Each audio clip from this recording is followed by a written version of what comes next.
বাবা তুমি এত কষ্ট করতেছো কে? আরে বাপু, কষ্ট করে না খালি কষ্টের ফল মিষ্টি হয়। কষ্ট করে যেটা খাবা এটাই মিষ্টি লাগে, বুঝলি?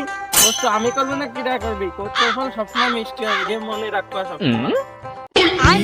কষ্ট করিয়ে খালি কষ্টর ফল মিষ্টি হয়। চাষা করলেও কষ্টের ফল মিষ্টি হয়, দেখি ফল করে দেখি মিষ্টি হয় না।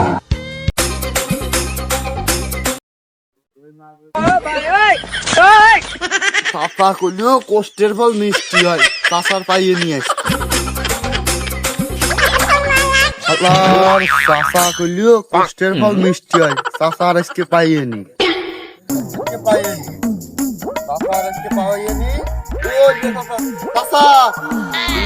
কষ্টের ফল মিষ্টি হয়, আরে কোনকের পাগল, তেঁতুল বেরি খাস করছে যে কষ্টের ফল মিষ্টি হয়। তেঁতুল বেরি খালি কি কষ্টের ফল মিষ্টি হয়? কাজ করে খা, তাহলে কষ্টের ফল মিষ্টি হয়। পাগল নাই তুই রে।